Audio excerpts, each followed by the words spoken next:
امریکہ جو ہے اس کو پاکستان نے بالکل اس کی مذمت نہیں کی، اسرائیل کو بھی کوئی پاکستان سے کوئی بہت بڑا پرابلم نہیں ہوا. تو پاکستان نے ایک طرح سے سب کو ہی راضی رکھا ہے، لیکن پاکستان کی عوام کو راضی نہیں رکھ سکے.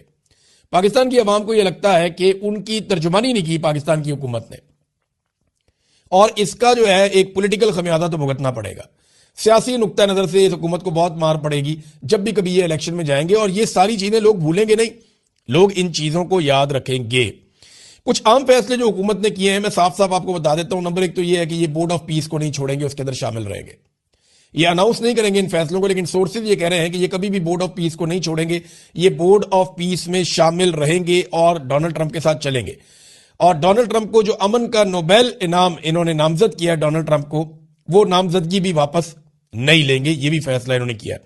اور تیسرا، جو امریکی سفارت خانوں کی طرف اگر کوئی پاکستانی بڑھیں گے تو ان کو یہ نشان عبرت بنائیں گے. یہ اب فیصلہ کر لیا گیا ہے کہ امریکی سفارت خانوں کی طرف کسی کو نہیں جانے دیا جائے گا. ایران کے بعد دنیا میں سب سے زیادہ جو نقصان ہوا ہے جانی، وہ پاکستان میں ہوا ہے. یعنی وہ عراق میں نہیں ہوا، باقی ملکوں میں نہیں ہوا.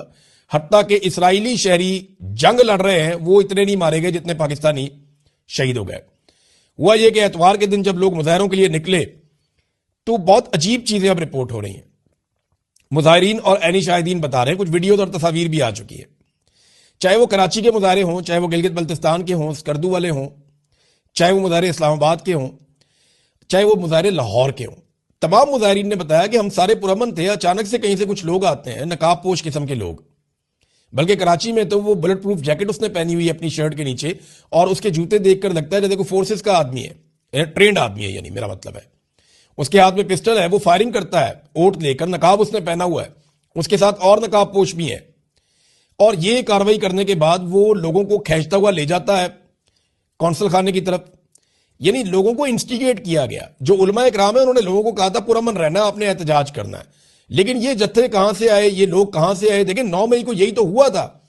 پاکستان تحریک انصاف کی لیڈرشپ بار بار یہ کہتی رہی ہم تو جانا ہی نہیں چاہتے تھے کور کمانڈر ہاؤس کے اندر. وہ تو چند نقاب پوش آئے، وہ لوگوں کو گائیڈ کرتے تھے، آؤ چلیں، آؤ آگے بڑھو، تم غیرت کھاؤ، تم ادھر چلو. وہ کاروائی ڈال کے نکل گئے. بعد میں لوگ وہاں پہ، اب عوام تو جذباتی ہوتی ہے، آپ اس کو جس طرف لے جاتے ہیں وہ چل پڑتی ہے. یہی کام گلگت بلتستان میں ہوا. لوگوں نے باقاعدہ بتایا کہ انہوں نے ایسے لوگ دیکھے جنہیں وہ نہیں جانتے، اور انہوں نے یہ کاروائیاں ڈالی، انہیں پکڑنے کی کوشش کی گئی، لیکن دوسرے نقاب پوش لوگ ان کو چھڑا کر لے گئے. اب یہ نامعلوم افراد کون ہیں جنہوں نے حالات خراب کرنے کی کوشش کی، اور وجہ کیا تھی؟ پاکستان میں ڈیفرنٹ اطلاعات آ رہی ہیں. سب سے کم جو اطلاع آئی ہے 30 افراد جاں بحق ہوئے ہیں ان واقعات میں. یعنی 30 لوگ شہید ہو گئے جو احتجاج کرنے کے لیے نکلے تھے. آیت اللہ خامنئی کی شہادت کے بعد جو لوگ احتجاج کرنے کے لیے نکلے ان میں 30 لوگ کم سے کم، اور جو زیادہ اطلاعات آ رہی ہیں 40 تک لوگ بتائے جا رہے ہیں کہ جو شہید ہو گئے ہیں پورے پاکستان میں.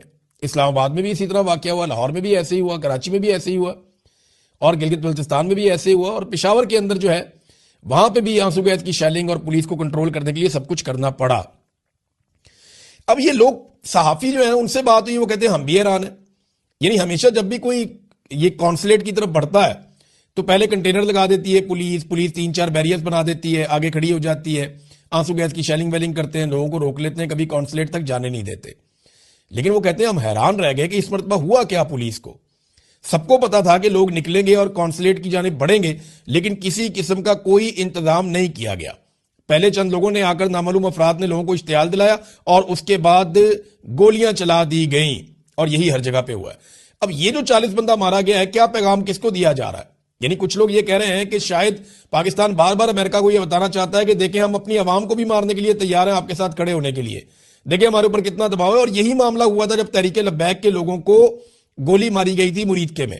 میری تحریک لبیک کے لوگوں سے جب بات ہوئی تھی نا، تو وہ میرے پر ریکارڈڈ کال پڑی ہوئی تھی. وہ یہ کہہ رہے تھے کہ ہمیں ٹریپ کر لیا گیا، ہمیں باقاعدہ بتایا کچھ اور گیا، ہمیں نکالا کچھ اور کر کے گیا، اور یہاں پہنچا کے ہمیں ٹریپ کر لیا گیا، اب یہ ہمارا قتل عام کر رہے ہیں، ہمیں مار دیں گے.